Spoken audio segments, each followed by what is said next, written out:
Good afternoon and welcome to today's presentation, The Changing Face of Liability in Obstetric Anesthesia.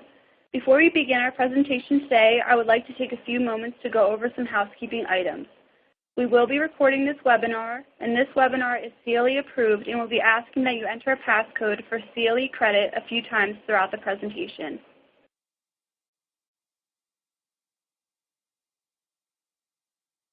In today's webinar, Dr. Fogel will discuss Primer on Obstetric Anesthesia, American Society of Anesthesiologists Standards, ASA OB-Anesthesia Guidelines, ASA Closed Claims Report on Obstetric Anesthesia, case studies, other areas of potential liability, OB versus anesthesiologist, anesthesiologist versus CRNA, new areas of potential liability, crisis management, and ongoing skills evaluations for the entire team.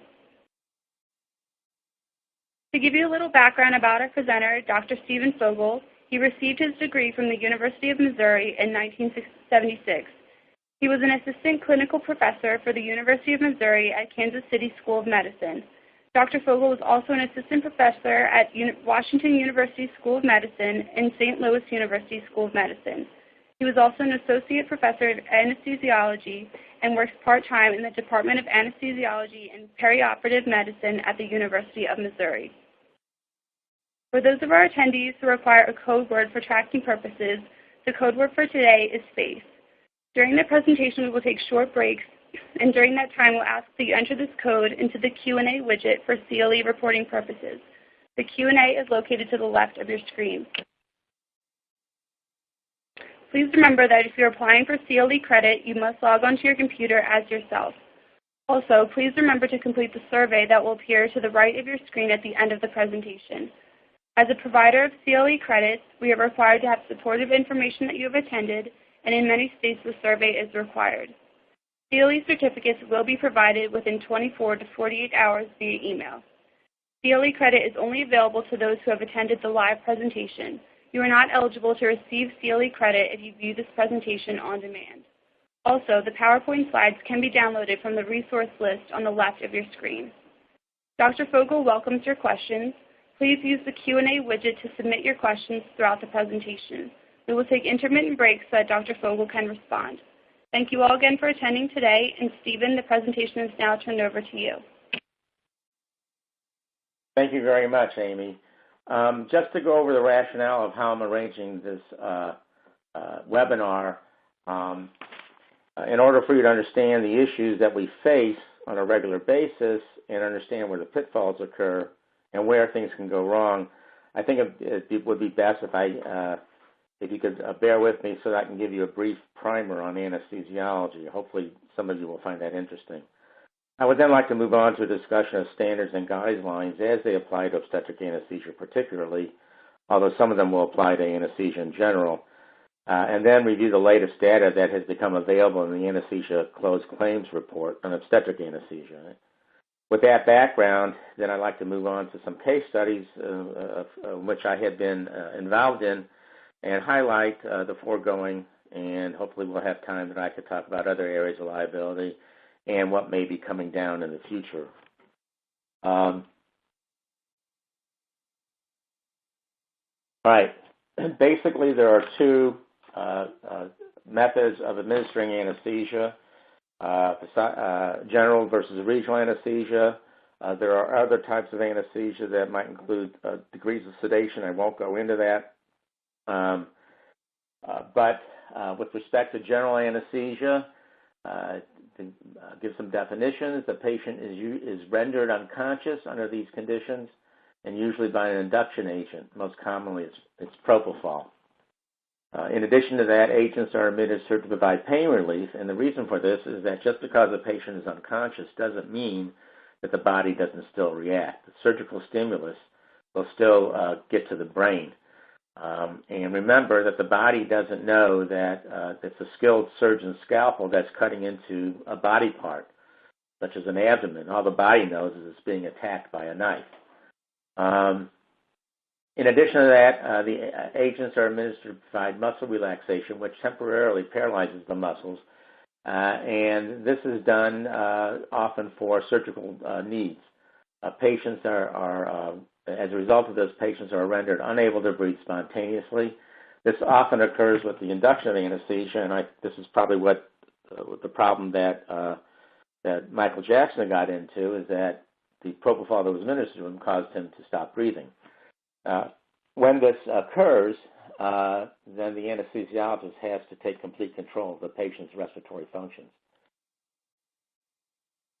Regional anesthesia, in layman's term, is a part of the body that is rendered senseless or numb or frozen, other terms used by the lay public.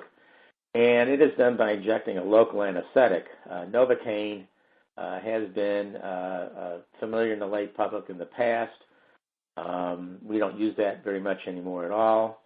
But in these cases, the patient can be fully awake and conscious, or they can be sedated.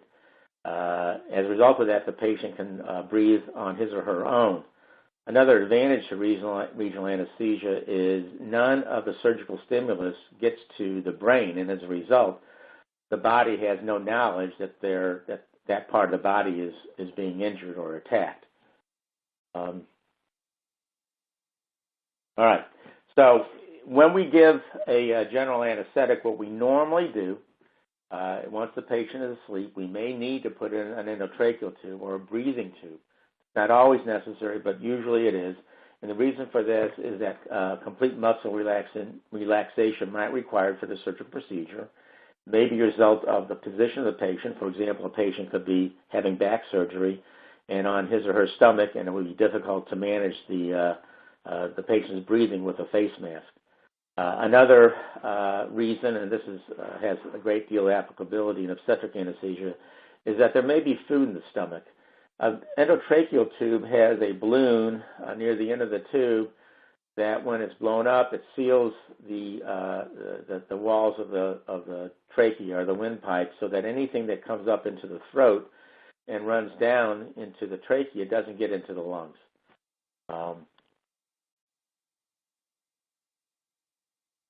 And when patients become unconscious, they are not able to cough up anything that gets into the trachea like we normally would, and it would just run down into the lungs and could potentially cause a great deal of damage. When an induction agent is given, the patient usually becomes apneic, meaning stops breathing, just from the induction agent alone. And then, as a result of that, the patient is given breath by the anesthesiologist with a face mask, so the patient continues to breathe. If the breathing with the mask is successful, then we give a muscle relaxant. And for the usual muscle relaxants we take that we want to last for the duration of the surgery, this can take a while for the muscle relaxant to take effect. So we don't yet intubate the patient because we need the muscle relaxation to facilitate that. And it can take several minutes, and once the muscle relaxant is taking complete effect, then the patient is intubated. If, however, we cannot breathe the patient with a mask, then we have to do something else. And if the surgery is not emergent, we usually allow the patient to awaken. If it is emergency surgery, then something else has to be done in order to maintain the patient's breathing. Now, there's a technique called a rapid sequence induction, and we do this when we believe that a patient has a full stomach or any other, meaning food in the stomach, or any other risk of aspiration.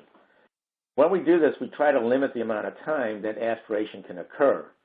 And so what we do is we give an induction agent and then a rapidly onset, short-acting muscle relaxant in rapid sequence, one after the other. So hence the term rapid sequence induction. We don't take any time to assure that the anesthesiologist can breathe for the patient before the muscle relaxant is given, because we don't want any air to get into the stomach and increase the risk of regurgitation.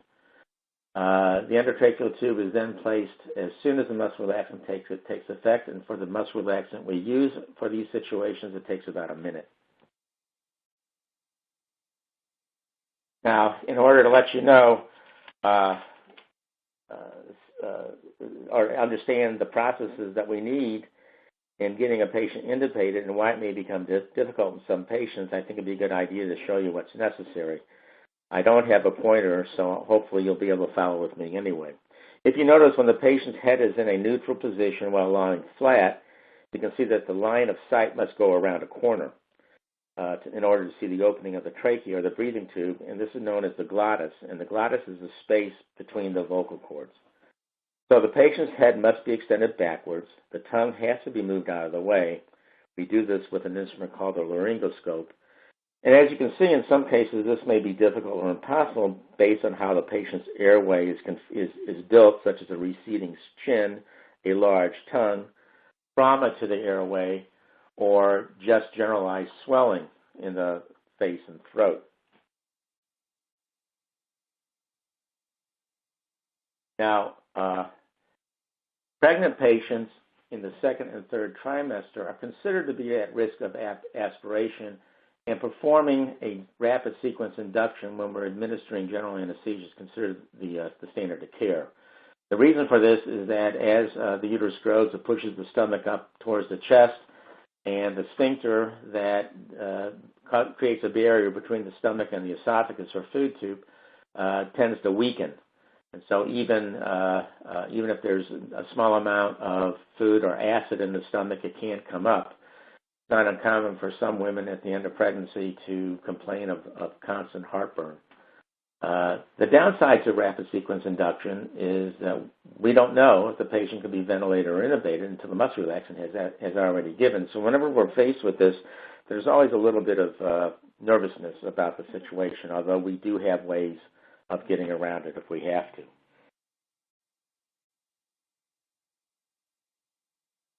All right. When we do get into difficulty with an airway, we have basically two categories that define the kind of trouble we can have. One is a difficult airway, and that's an airway where we cannot ventilate, breathe for the patient, nor can we intubate the patient. And as you can understand, that would create a great deal of concern on everybody's part. If it's a difficult intubation, then we are able to breathe for the patient, but we can't get the patient intubated. And this gives us a little bit more room of our margin of safety. Now, to deal with these situations, the American Society of Anesthesiologists, or ASA, has developed over the last, I'd say, 2 decades or maybe a little more, an algorithm that gives guidance to dealing with the difficult airway or difficult intubation. It's a systematic approach to this problem in difficult situations. It addresses a broad range of patient conditions and situations, and it is pretty generally considered to be the standard of care. And everyone who administers anesthesia or takes responsibility for an anesthetic should be fully familiar with this algorithm. There's also a separate algorithm that applies to the obstetric patient, and it takes into consideration whether or not the fetus or baby is in trouble or not. Now, a little bit of anatomy, so that I can explain regional anesthesia better. This is a cross-section of the lower back. And if you see the dark circle in the middle with little dots in it, it represents the spinal sac. The spinal cord ends about 2/3 down the way of the back. This is below that. This is where we normally go for a spinal anesthetic. And what you see here are just the spinal fluid, which is represented by the dark color, and the spinal nerves that hang off the spinal cord before they exit the bony spinal canal, that are represented by these little dots. All right. Many people don't understand, lay people don't understand the difference between a spinal and an epidural, but I think it's very important for this webinar that you understand that. A local anesthetic for a spinal anesthetic, a local anesthetic is injected into the spinal sac. We give a single injection normally. It's difficult to control the level of the block. You have to have an idea of just how much to give based on patient conditions. And we usually require a very, very small amount of local anesthetic, a small dose, in order to achieve the desired effects. For obstetric anesthesia, say for a cesarean delivery, there is no measurable drug transfer from the mother to the baby when we use the spinal. An epidural anesthetic is an anesthetic that is administered in the space around the spinal sac. Usually we insert a catheter. In obstetric anesthesia, this is very, very commonly used for labor pain management, which, by the way, is pain relief and not a surgical level of anesthesia. I'll get to that in a minute. And we can not only continue to infuse medication as necessary, but we can better control the level of the block. One of the things that's very important to realize, however, is that this is a very large space, and we have to use large volumes and large doses of local anesthetic to achieve the desired effect. This will become important later. All right, so where can things go wrong with epidural anesthesia or analgesia? When we place the catheter, you might be able to notice here, hopefully, that the catheter can go in two places. They show here more, but the two places we're worried about is either in a vein, where a patient gets all of the dose of local anesthetic that does not get in the epidural space but is delivered systemically. These large doses, as a result, can cause toxic reactions and even death.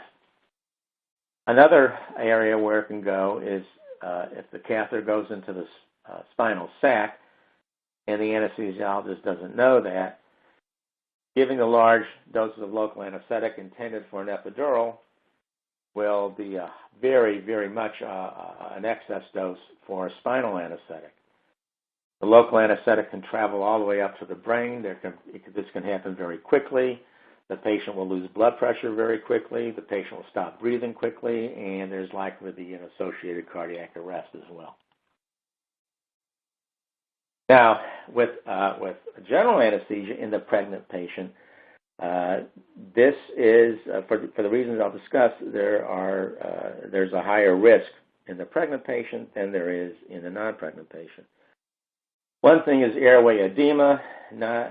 Women will often complain of swelling, and you'll notice it as women progress in their pregnancy, but it's not only in their legs, it can also involve their mouth and throat. There's a decrease in functional residual capacity, and what this is the volume of air that is left in the lung after someone ends a normal breath, and this could be referred to as oxygen storage in the lung. Complicating and the reason for this is that the uterus is pushing up in the abdomen, and that pushes everything up into the chest, and that takes up some of the space. Not only that, but there's an increased consumption of the oxygen that is in storage. Remember, the mother's breathing not for herself, but also for her baby. There is a decrease in lower esophageal sphincter tone. I discussed that later, that the sphincter becomes weak between the stomach and the food tube, and so anything in it can rise up into as high as the throat. When women go into labor, their stomach basically stops. The stomach doesn't empty, and even if a woman hasn't had anything to eat for many, many hours, that food is still there. Weight gain and enlargement of the breast can cause some logistical and physical barriers to getting a patient intubated.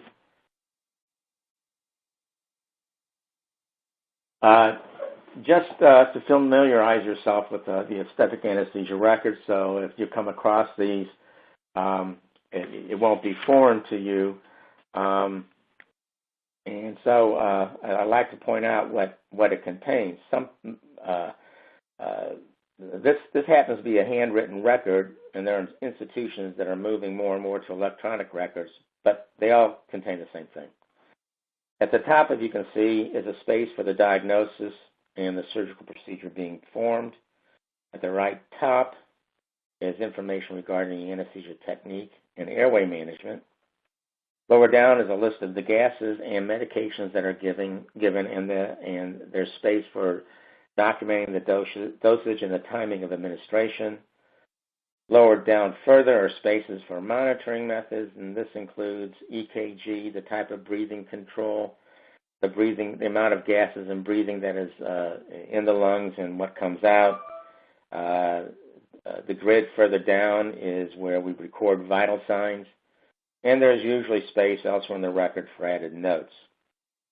On the back side of the record is a summary of the history and physical examination that the anesthesiologist performs, any pertinent laboratory results, and at least the initial anesthetic plans. All right, now with this background, I'd like to move on to the ASA standards, and primarily as they relate to obstetric anesthesia.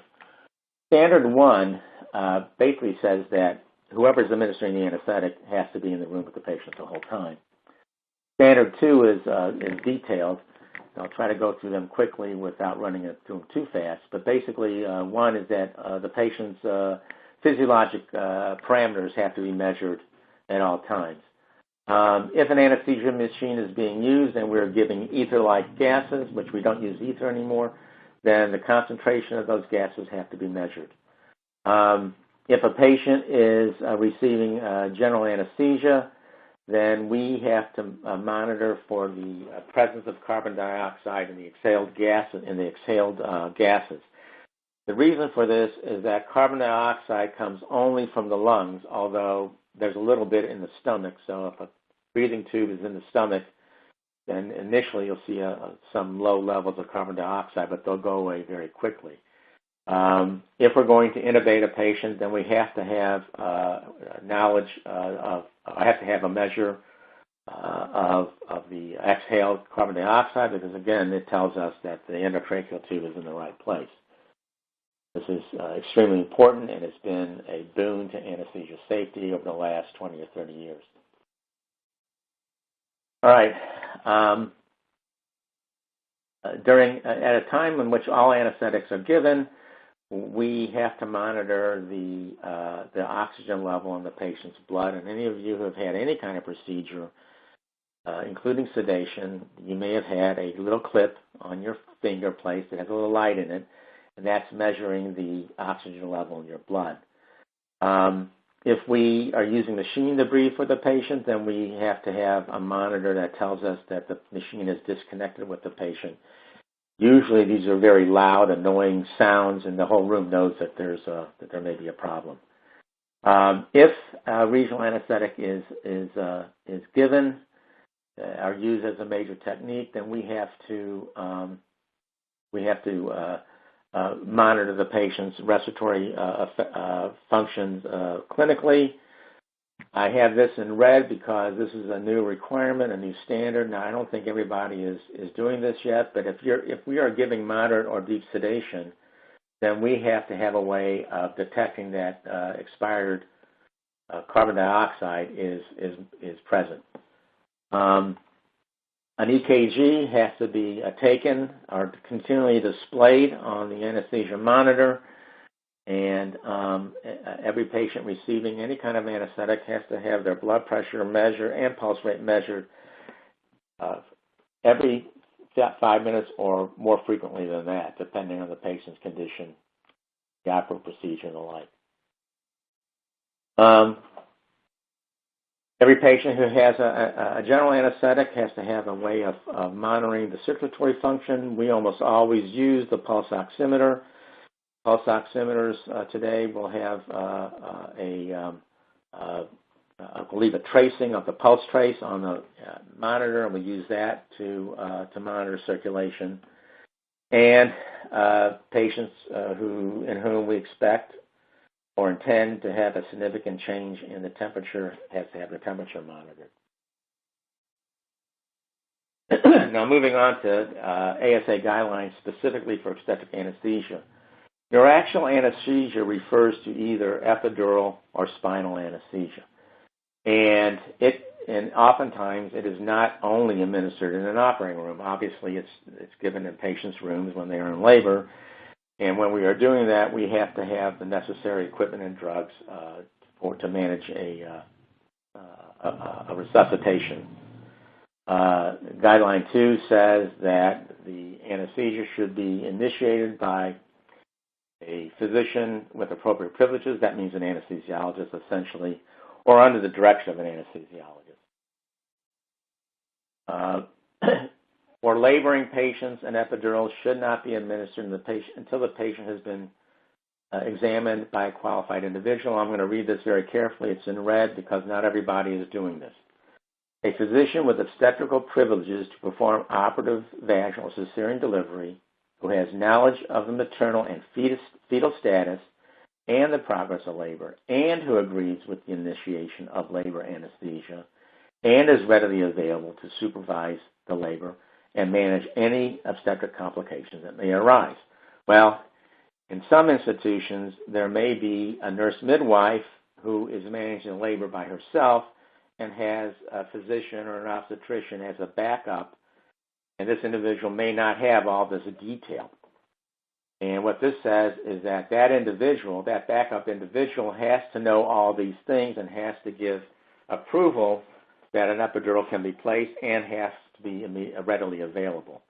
The same thing will apply to family physicians who are managing a patient in labor but doesn't have operative or cesarean delivery privileges. Guideline 4 says that we have to have an IV in every patient who gets an epidural or a spinal. 5 says that vital signs and fetal heart rate have to be monitored on a regular basis. And this also is in red, and again, because I don't think that I can tell you in my experience, and even recent experience, this is not always done.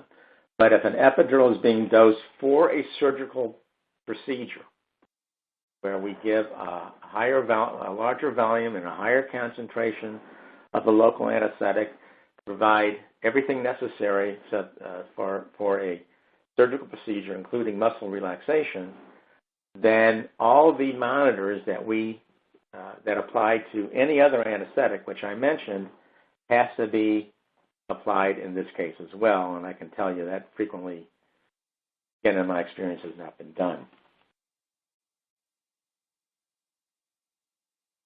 Uh-oh. Okay. All right, here we go. Guideline 8 says that an obstetrician has to be readily available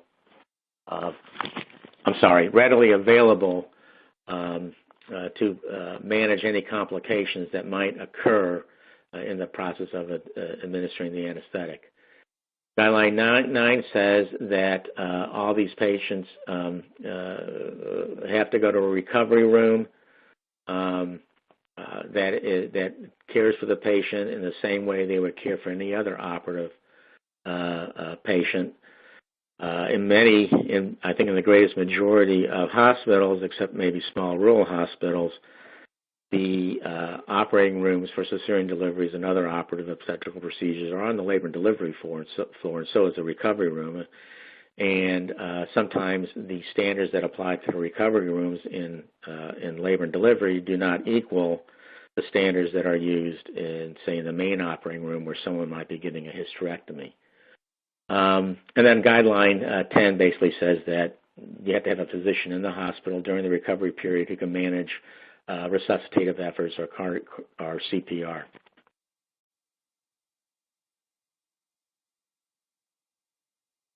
All right, moving on to the ASA closed claims report. Now, the closed claims database is a very large database for adverse anesthetic outcomes that are reported that have been reported by participating professional liability insurance carriers. Currently, there are about 35 of these carriers who report to the ASA. When a claim is finally adjudicated, then the file is reviewed by an anesthesiologist on the panel. Hospital and medical records are reviewed. Narrative statements of healthcare personnel are reviewed. Peer reviews and expert opinions, depositions of plaintiffs and defendants are reviewed. Jury awards, when applicable, are noted. And other data, such as the sequence of events, the nature of the injury, whether or not the standard of care was met, is also included in the report. The severity of injury is scored from 0, no injury, to 9, which is death. And an attempt is made to determine whether or not the care given was standard, substandard, or impossible to judge. Now, the data I'm going to show you here is from a report that was published in the journal Anesthesiology in 2009. and that's the latest report on obstetric anesthesia. Any questions? Okay, before we begin the question and answer segment, could all the attendees please type the passcode into the Q&A?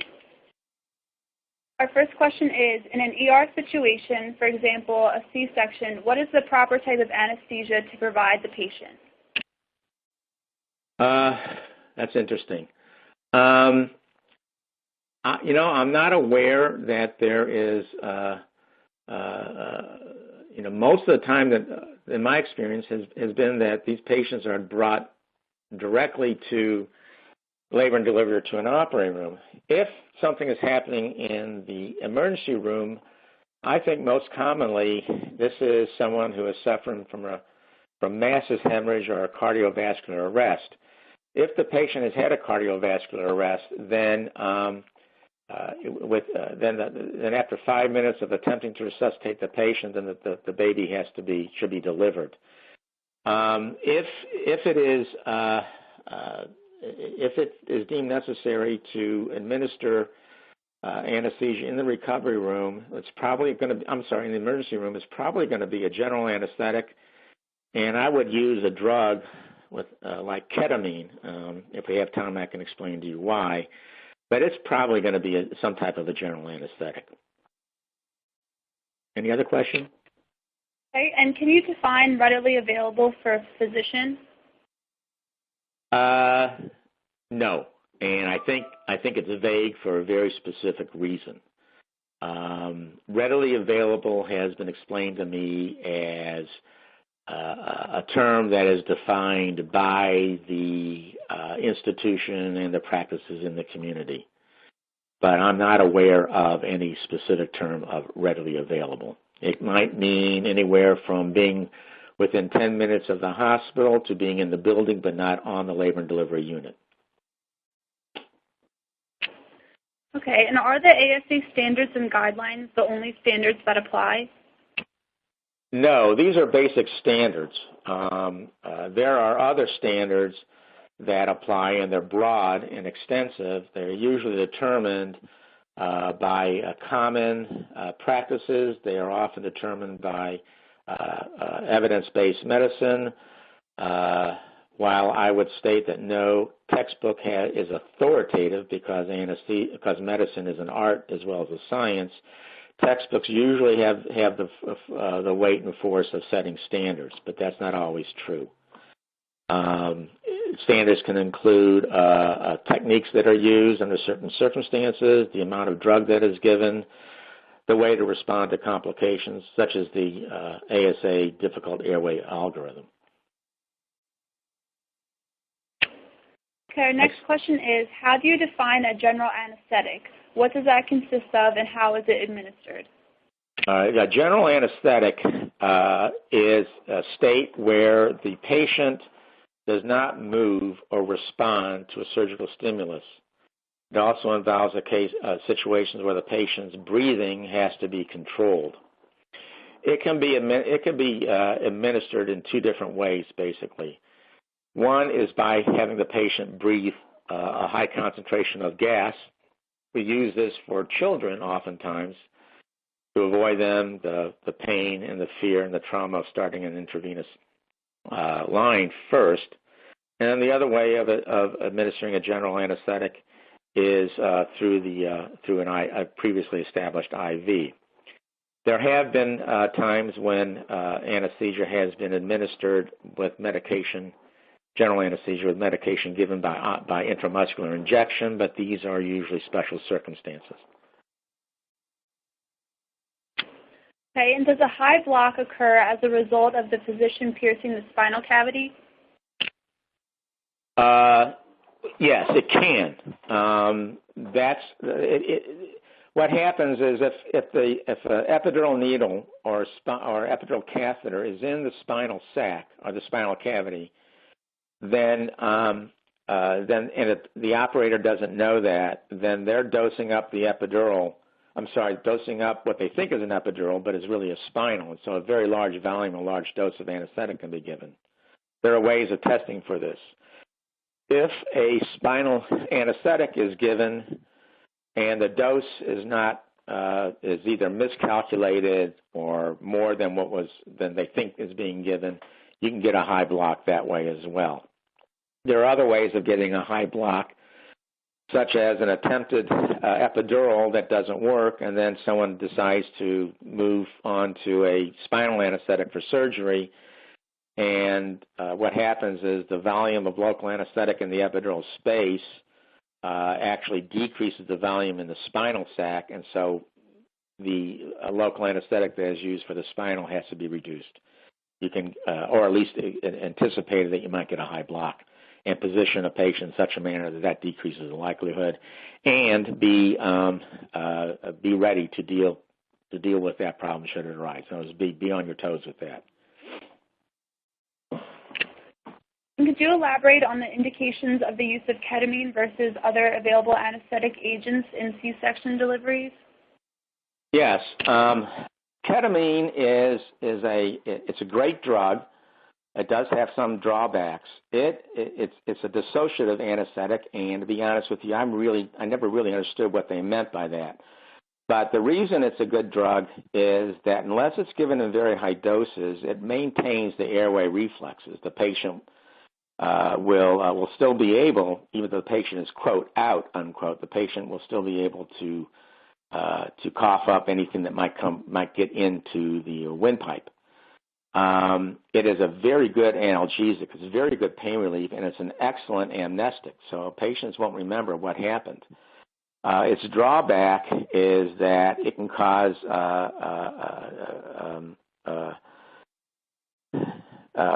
difficulty with emergence, where the patient has very unpleasant dreams and hallucinations. And the other problem is that it can cause high blood pressure. Now, this is not a problem in most patients, but if a patient has pre-existing high blood pressure, then it can aggravate it to dangerous levels. Another indication for ketamine is that it can be effective and given as an intramuscular injection. Another good aspect of ketamine is that it will raise blood pressure. So if you are inducing a general anesthetic for a woman who is hemorrhaging, then ketamine will help better maintain the pulse and blood pressure in that circumstance. Okay, those are all the questions that we have for now, so please continue with the presentation. All right, thank you.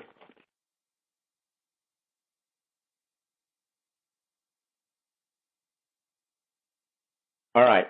Now, this report compared aspects of anesthesia claims both before and after 1990. In a minute, I'll tell you why I think 1990 was chosen.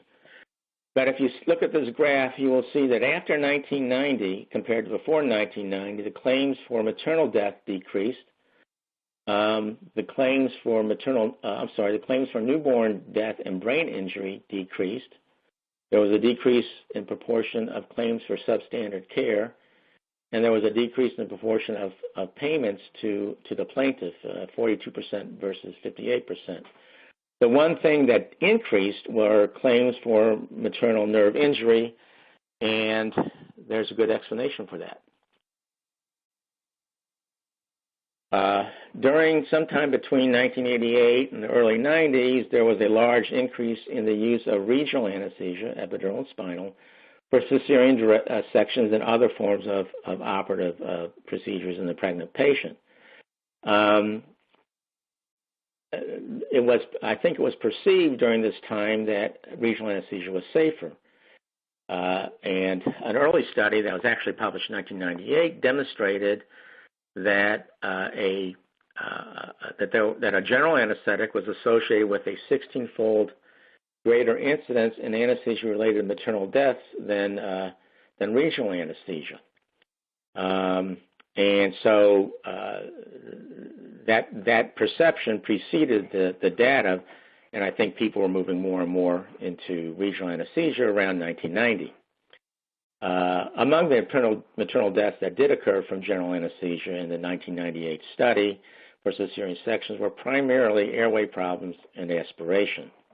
I should note, however, that of all anesthetic claims over the past, I'd say 30 years, only 12% involved obstetric anesthesia. However, the payments or the damages in obstetric anesthesia tended to be higher than other areas of anesthesia, and this is probably a result of claims for neonatal brain injury, which can lead to pretty high damages. All right.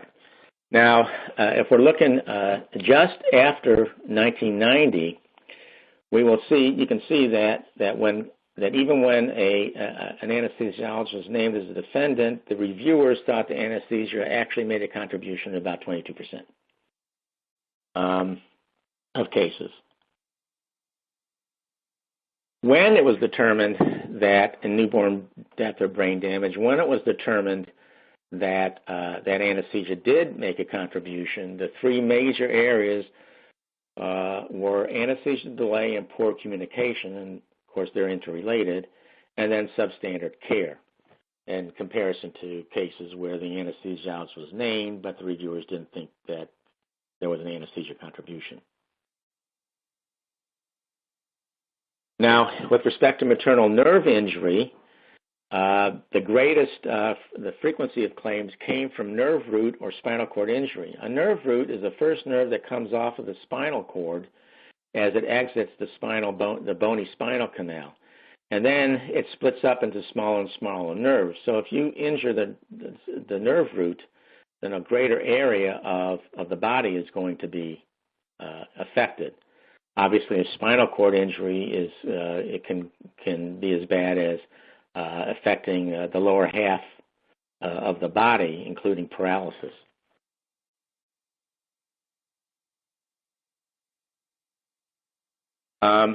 When it came to maternal death or brain damage, the three areas that had contributed were primarily high neuraxial block and difficult intubation. Obviously, the high neuraxial block tended to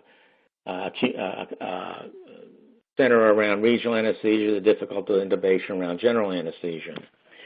When the anesthesiologist was considered to have made a contribution to claims regarding maternal hemorrhage, it usually was a result of either being unable to keep up with the bleeding or administering improper blood and blood products.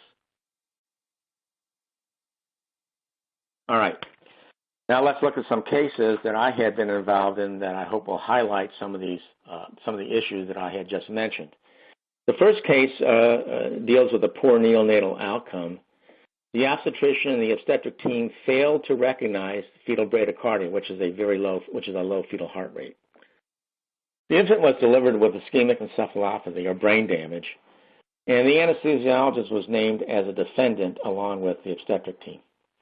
I was asked to opine as an expert witness for the defense, and I concluded that the anesthesiologist was either not liable or, at the least, very limited in his liability.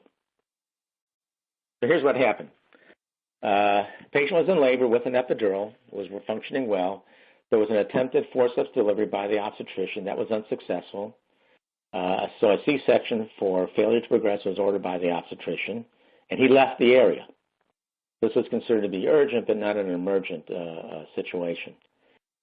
Shortly following the dosing of the epidural for a surgical procedure, the external monitors were removed by the obstetric team, the nurses, so that they can prepare the patient for a surgical procedure. It took approximately 30 minutes from the time that they took off the monitors to the time that the baby was actually delivered, and we ended up with a very severely depressed baby.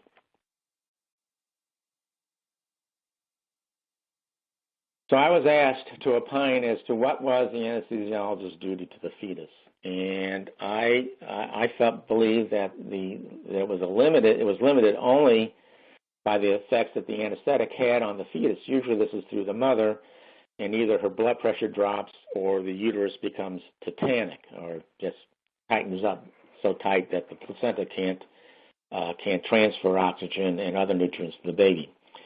The anesthesiologist can intervene by correcting the mother's blood pressure, giving drugs to relax the uterus, but that's about it. The anesthesiologist does not have that skill or knowledge, nor does he or she have privileges to perform an operative vaginal delivery or cesarean delivery. Now, this was a case, I think, of poor communication. The anesthesiologist during deposition testified that he saw the fetal heart rate drop just prior to removal of the monitor, but he didn't say anything. I think he assumed that the low heart rate was also noted by the obstetric team, and apparently they didn't think it was, he thought they didn't think it was very concerning. So the question, of course, is who's responsible? Is the obstetric team or the anesthesiologist or both? I believe that the primary responsibility was the obstetric team because these are the people who know electronic fetal monitoring in detail, and they are constantly observing the fetal heart rate monitor throughout the patient's labor and delivery. Nevertheless, I think that the anesthesiologist's testimony did create some difficulties for him. The next case is one that involves maternal death, and this one highlights substandard care. This was a case where both the obstetrician and the nurse anesthetist were named, and I opined, again as the expert for the defense, that the obstetrician was not responsible for the actions of the nurse anesthetist. In this rural hospital, there were no anesthesiologists on staff. The patient was scheduled for a C-section for failure to progress. The nurse anesthetist attempted a spinal anesthetic, but it failed. So the next step was a general anesthetic, and I had no problem with that. That's an appropriate plan B. But what happened is that the nurse anesthetist failed to recognize that the trachea was not intubated. He told the obstetrician to start. It was only after the operation was underway that he found out that something was wrong. He attempted to resuscitate the mother. He did not do so skillfully as expected of a nurse anesthetist, in my opinion. The baby lived, but the mother died. So I was asked to be an expert witness for the obstetrician. In my analysis, the obstetrician did not practice below the standard of care for an obstetrician. The obstetrician's primary responsibility is to the surgical care of the patient. This was strictly an anesthetic mishap, and so it was an anesthetic issue and therefore not an obstetric issue. And my reasoning was that the obstetrician does not have, nor should he or she have the required knowledge or skill of a nurse anesthetist. The obstetrician or any surgeon must rely on the knowledge and skill of the nurse anesthetist. The obstetrician does not have, nor should he or she have, the knowledge or skill to resuscitate the patient or save the patient from an airway or anesthetic complication, certainly without putting the patient at risk from hemorrhaging. But I was posed with a legal question at trial and to interpret a statute. And the statute basically said, and I don't know it in detail, but it basically said in this jurisdiction that the nurse anesthetist and the surgeon are interdependent to each other. And the way I interpreted that was that the surgeon, in this case the obstetrician, would provide the nurse anesthetist with medical diagnoses and treatments that may have an impact on the anesthetic plan, and that the nurse anesthetist and that the obstetrician relied on the nurse anesthetist to have the knowledge and skill to administer an anesthetic and handle its complications. I might add that it appeared that the jury agreed with me, but not 100%. And if we have time and you want to discuss it, I'll go into more detail. I thought the result was really quite interesting. All right, now number 3 is another case of maternal death, and this is where I was asked to be an expert witness for the plaintiff. And it was a no-brainer to me that the anesthesiologist involved practice below the standard of care. Here's what happened. The patient called her obstetrician about a week following her cesarean delivery complaining of a headache. Her history included a spinal anesthetic. Her obstetrician recommended that she return to the hospital where she received her care. The patient arrives at the hospital where the anesthesiologists are instructed to treat her spinal headache. Spinal headache occurs when there's a hole in the spinal sac, the fluid leaks out. The treatment for that, or the definitive treatment, is putting an epidural needle in the epidural space, drawing some blood from the patient sterilely, and injecting that through the epidural needle. It seals the hole, and the patient's headache goes away almost immediately. Very dramatic improvement. So what they did is they attempted an epidural blood patch, but the patient couldn't tolerate it, so she didn't get it, and she was sent home. The next morning, her husband finds her dead in bed. An autopsy was performed, and the neuropathologist noted severe cerebral edema or swelling of the brain, which he presumed to be due to severe hypertension or high blood pressure. When I reviewed the records, I noticed that the anesthesiologist never took vital signs. Well, I mean, this is clearly below the standard of care. Vital signs are vital, and it's standard to take vital signs before and after a procedure. In addition to that, there was poor communication. There was a diagnosis of spinal headache, and this was assumed because, of course, she had a spinal anesthetic, so therefore her headache must be a spinal headache, right? Well, no one ever formally evaluated her for other causes of headache, and there are some causes of post-delivery headache that can mimic a spinal headache, but they can be very, very serious. So what happened was it's sort of like playing the game of telephone. I mean, something comes down the line, and nobody questions what had been given to them from before. So a misdiagnosis was perpetuated. I call this a fixed diagnosis where other possible causes are apparently not considered or never were considered. So I think the lessons here were that the anesthesiologist, or really any physician, should always confirm the diagnosis for himself or herself. And you just don't cut corners unless there's a very defensible reason to do so, and it should be documented. All right, moving on to other potential areas of liability. Sometimes these usually occur when there's overlapping responsibility or turf battles. Whenever there is a sudden change in fetal condition, it's not uncommon for everyone on the obstetric team to focus on getting the patient to the operating room without realizing that the anesthesiologist needs to get to the head of the bed to care for the patient. And this includes dosing an existing well-functioning epidural catheter with a rapidly acting local anesthetic. So this avoids the need for general anesthesia. But of course, everybody becomes very concerned about the baby, and the obstetrician might insist on a general anesthetic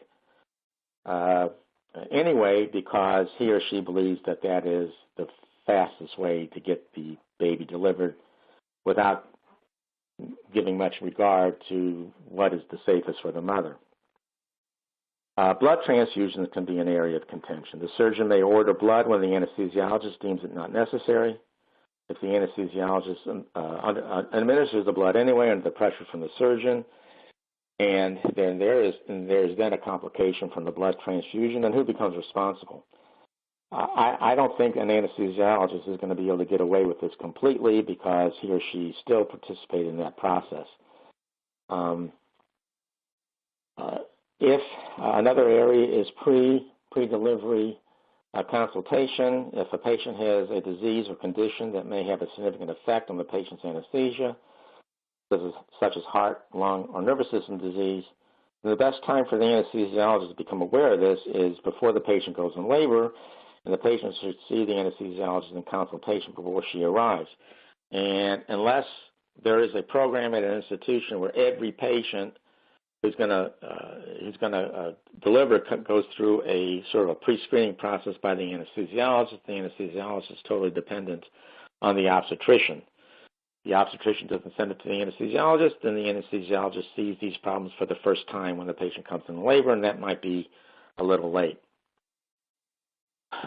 The next area is a sensitive political one for me, I believe. I think it is for everybody. The organizational bodies of nurse anesthetists and anesthesiologists have at times in the past, and perhaps currently, been at odds with each other, where there's contention over the issue of who is qualified to administer anesthesia independently.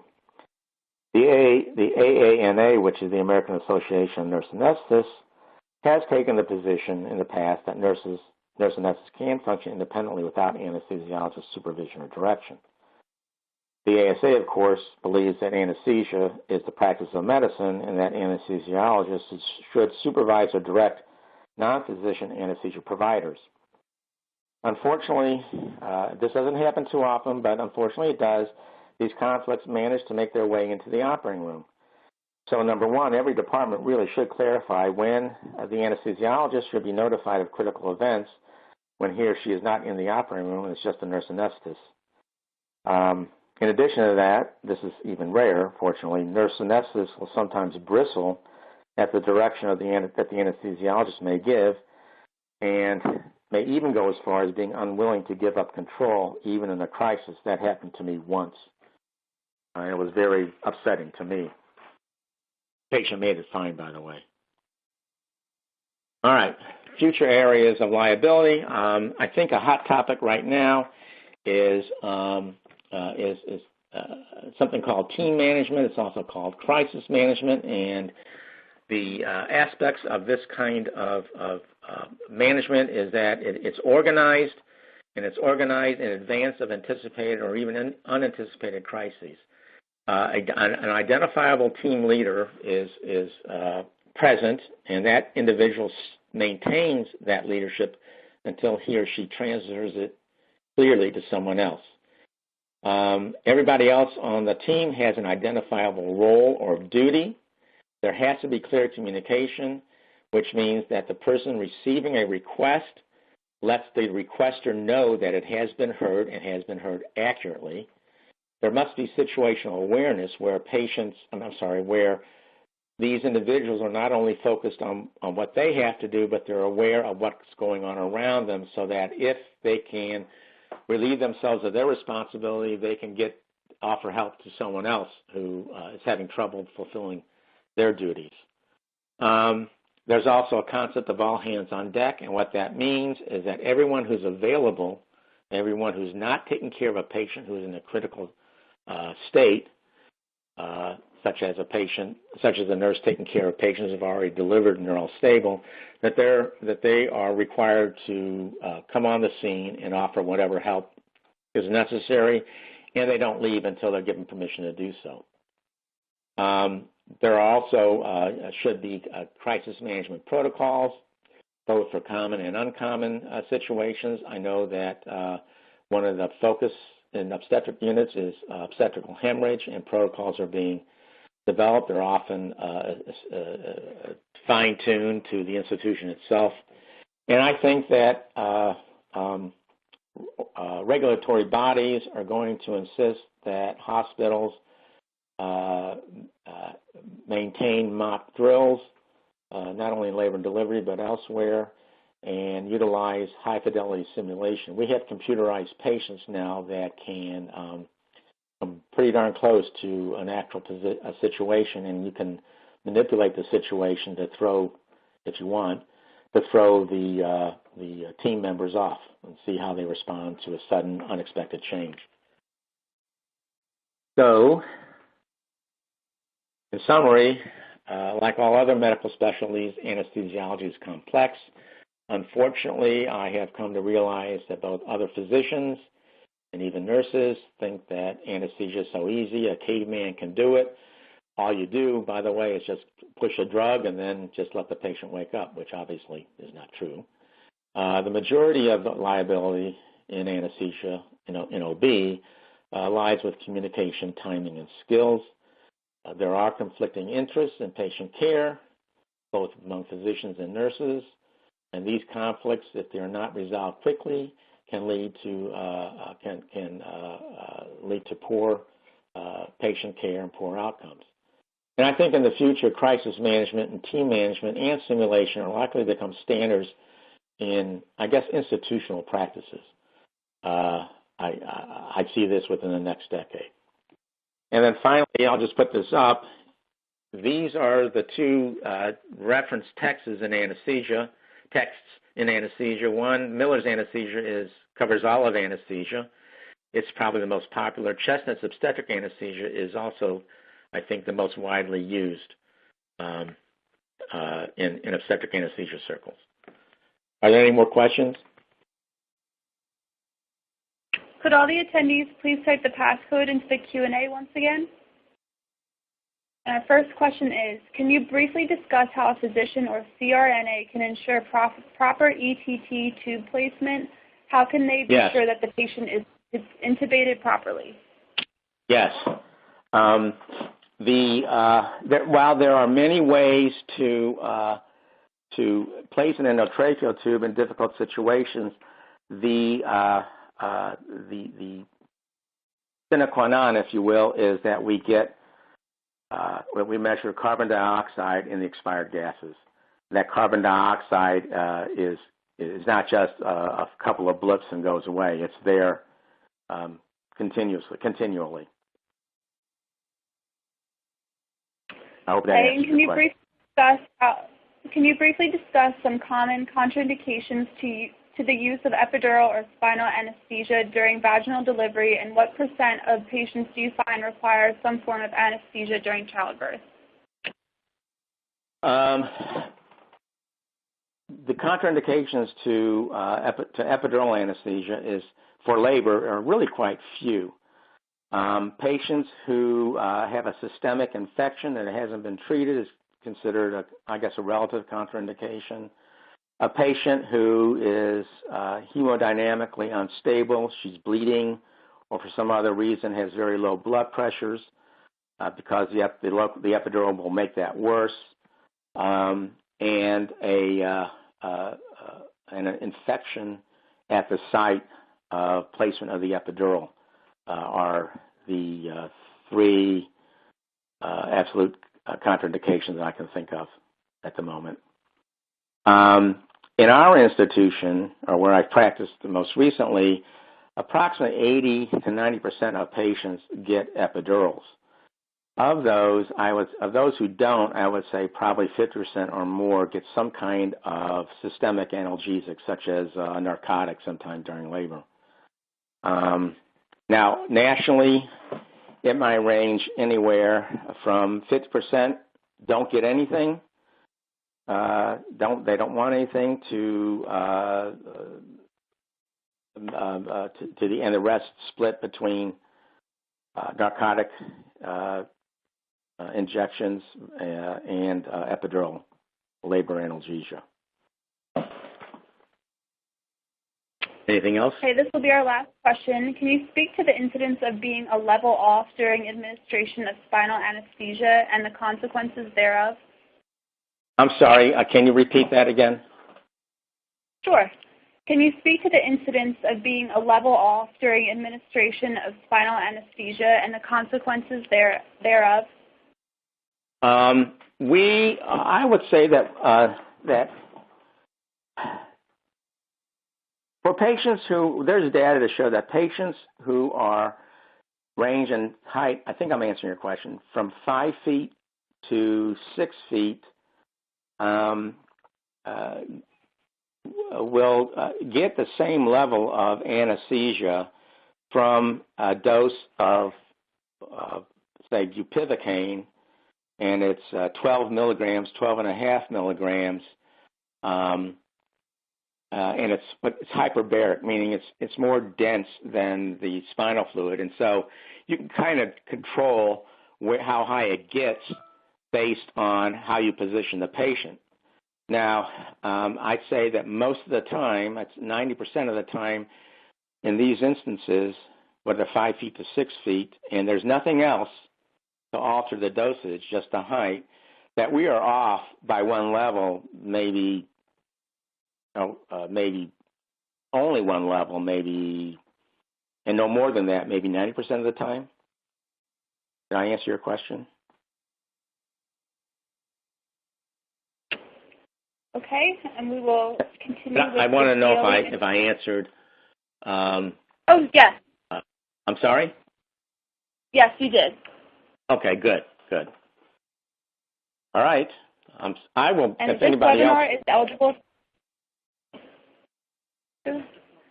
Thank you for answering those questions. And for the CLE information, this webinar is eligible for CLE credit in California, Illinois, Minnesota, Missouri, New Jersey, Pennsylvania, and Texas. To ensure that you receive your CLE credit, please complete the survey at the end of the presentation. This is a reminder that CLE certificates will be provided within 24 to 48 hours via email. In addition to being your best source for testifying and consulting experts, TASA also offers e-discovery and document management solutions, free interactive webinars, and research reports on expert witnesses such as the Challenge History Report 2.0, the Professional Sanction Search, and the Expert Profile 360. I want to take this opportunity to thank everyone for attending, and most especially Dr. Stephen Fogel for his time and effort in creating this presentation. If you would like to speak with Dr. Fogel, or if you would like to speak with a TASA representative regarding an expert witness for a case that you are working on, please contact TASA at 1-800-523-2319. This is a reminder that we'll be sending out a link to you tomorrow with the archive recording. This email will also include our upcoming invitations to our webinars, such as a stormwater management webinar and a How Hackers Attack webinar. The archive recording will also be posted in the Knowledge Center on TASA's website. If you have any questions or comments, please email Carol Kowaleski. Thank you all again, and have a great day.